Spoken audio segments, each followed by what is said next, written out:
Okay, fear and doubt. That is what we're talking about today.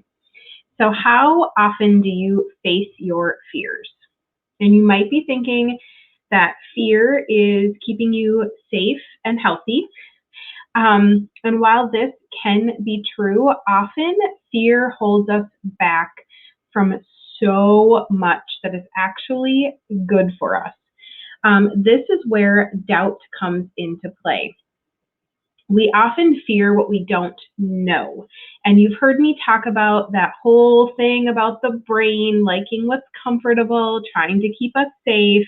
Um, and doubt is uncertainty, which comes with its side of fear. So let's look at fear a little bit closer. Fear has two forms.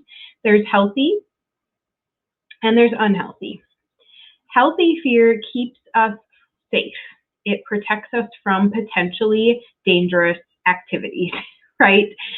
Unhealthy fear can hold us back from attaining happiness. Unhealthy fear keeps us from doing things that are actually good for us. They're pushing us outside of our comfort zone. They're making us grow. They're helping us thrive and become who we're meant to be. And I love this quote. It's from Joseph Campbell. The cave you fear to enter holds the treasure you seek. So if we're afraid of doing something new, if we are afraid of something that's outside of our comfort zone, as long as it's not potentially dangerous, we really don't need to be afraid. But we doubt. We doubt our ability. We doubt whether or not we'll enjoy it. We doubt whether or not it will help us move in the right direction. It will, like all the things, holds us back. It really, really does. So sometimes we have to take risks to move forward toward our goals. And unhealthy fear can stop us in our tracks.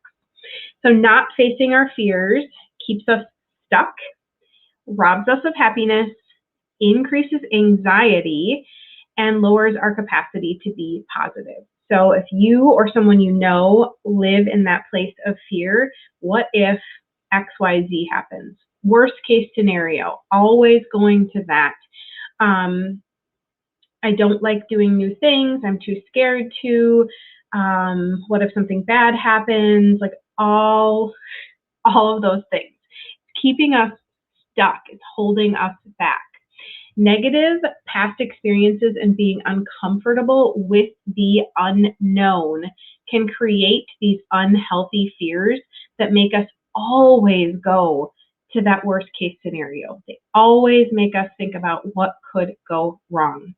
Someone in my life once asked me, and this is something I hold on to and ask myself a lot now, what if it goes right? What if it's bigger and better than you could have ever imagined? What if the results of stepping out of that comfort zone, of pushing through that doubt, that fear, what if that brings you more than you could have ever imagined? What if? So really, it's getting uncomfortable with the unknown. You aren't alone. Again, it's something our brain does to help protect us. When we don't know what's coming, when we can't predict what's next, we stop in our tracks. We start asking those questions. We start all this doubt and fear, like just this vicious cycle. Once we're in it, it's really, really hard to get out of it. So I encourage you to think about something in your life that you had doubt about, but you did it anyway, and it all worked out. How did you feel after that? How did you feel when you got to the other side and you realized that it just blew your mind? It went beyond your wildest dreams and expectations because you made the choice to push through the doubt, to push through the fear, do something uncomfortable, and it worked. It brought you happiness, joy, friendship, relationships, wealth, Health, like what thing in your life maybe have you had doubt about in the past and you chose to move forward anyway, and it worked. It worked better than you could have imagined. That is a really great journaling exercise, a practice to sit down and reflect. And the next time doubt or fear comes up, especially if it's something that you know that it's going to get you farther ahead, it's going to move you forward, it's going to propel you in the right direction. The next time that comes up, do some thinking about why. Why are you scared of this, or why do you have this doubt? And then imagine what it will feel like on the other side. Imagine it. Once we show our brain that it's okay, then we can start moving forward. So imagine what it looks like. For example, I use this one a lot because I am not a runner. I've never participated in any kind of race my entire life. But it's also something that if I wanted to, I would go, can't do it, filled with doubt.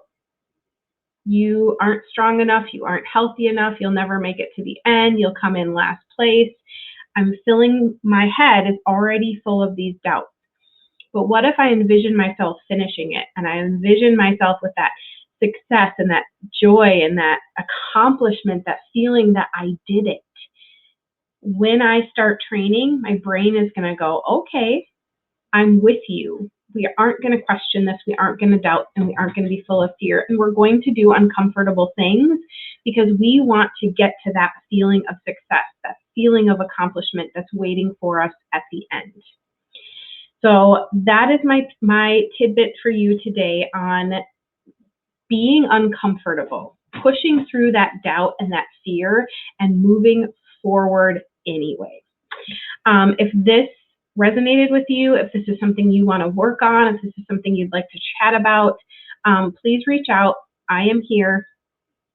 I have so many experiences with this myself, and so many things that my clients have experienced where we've worked through, we've pushed through it and come out on the other side. And let me tell you, friends, the other side is pretty darn amazing. So I'm here for you. I hope this was helpful, and I will see you next time.